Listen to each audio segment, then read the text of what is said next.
Welcome to This Week in Washington for Friday, May the 4th, 2012. Yesterday was one of those special days on the CTAA calendar here when we set aside time for our first staff-wide Expo meeting to discuss the events at our upcoming Expo this year. Yesterday we had a good review of our first draft Expo plan, and you'll be hearing more about that shortly on our various web and communication sites, including our first use of an app to help people at this year's Expo. As we go forward to our meeting, I am very pleased to tell you that attendance so far is excellent. Not only have we sold out our 3 major hotels, we're working on our 4th hotel. To date, we've got close to 800 people already signed up to come to Expo. And for those of you who are interested in other kind of Expo-related statistics, let me tell you that one of the things that's interesting is we've already sold 200 tickets to the Orioles-Red Sox game. In addition to that, Mr. Shoemaker tells us that we will have the highest number of vendors ever at our trade fair, and, just as importantly, we'll have the highest revenue ever collected for a CTAA Expo on the vendor side. We have good registration so far for our classes, and it's our hope that we're going to, in the end, exceed last year's numbers across the board. What will be interesting about that, I hope, is that last year we had an extra conference, if you remember, that brought a lot of people to Expo for a session on mobility management. We don't have that conference with us this year. It's moved on to APTA, and then it'll move back the year after next. But anyway, we still have excellent turnout. Our Expo will come at a critical time relative to the current policy discussions that are going on about a possible one-year reauthorization, or some would say a one-year extension, or something that some people have called a one-year extension on steroids. That process will begin next week with discussions by the conferees from the House and Senate. It will be an extremely interesting week, especially to see what emerges, because there are great differences between the House and the Senate versions of a one-year reauthorization. And in this case, many of the issues being put forward by the Republicans in the House really aren't related to, well, directly related to reauthorization issues. They're related to things like pipelines and coal ash and other environmental concerns that are trying to be used as part of this process. We have things, as you know, that we're supporting in both the House and the Senate version. And it's our hope that we'll continue to make the important points about what's best for community and public transportation as the process goes forward. Regardless of the outcome, again, a year from now, we'll be in exactly this same position with a new Congress trying to develop something beyond a one-year bill. It's our hope that some of the points we've raised in the last year about revenue, about operating assistance, about the flexibility that transit agencies need in this process will continue to be made as we move forward. So we're in it for a much longer haul.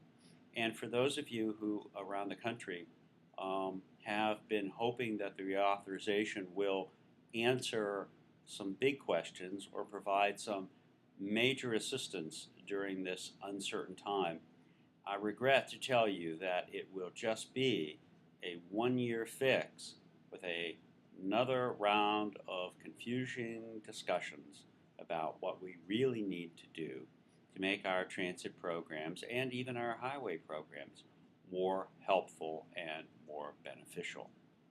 Last week, I had the opportunity to participate in a discussion at the Texas Transit Association on this issue and others.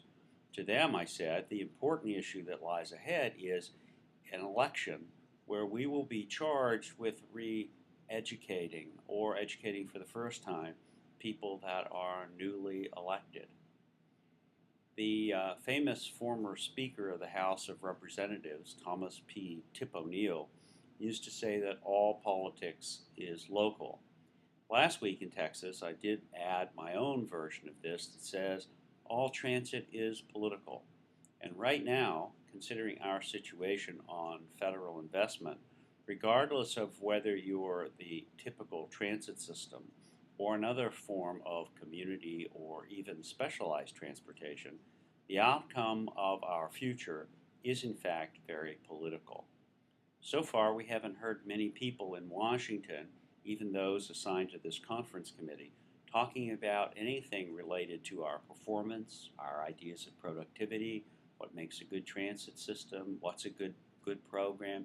Instead, it's all about the same issue it's been the last several years. How do we find enough money to maintain the current program in the current political environment without raising taxes?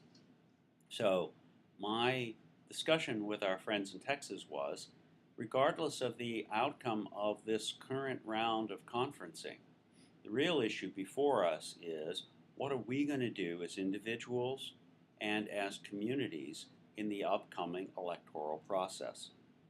In a way, this coming election is radically different in terms of people's views about the future of public investments. And I reminded our Texas colleagues that we don't expect people to engage in direct political action relative to organizations and transit agencies or those who support us, but we do expect that people as individuals will use every single opportunity they have in the next several months to make an important case for the important work that transit does in every community. I also reminded our friends in Texas, as I have other people around the country, that it's very important to remind people that we're not traditionally, quote, transit in the minds of many. We're still the people providing that important healthcare trip, that trip for education, and that trip for employment. And I would hope that all of us as individuals will be using some of our own personal time, the times of our family members and others, to engage people in this political process that is coming full strength at us, and one in which we must be more active than ever. That, of course, will be one of the many discussions at the upcoming sessions at Expo soon. It will be a number of the topics at our various workshops and other discussions that we'll be having, because again, this is a very important election year for us. So at this stage, we're looking forward to a good turnout, a good opportunity to share information and ideas with our peers and colleagues, and to see all of you soon in Baltimore at what promises to be a very good expo.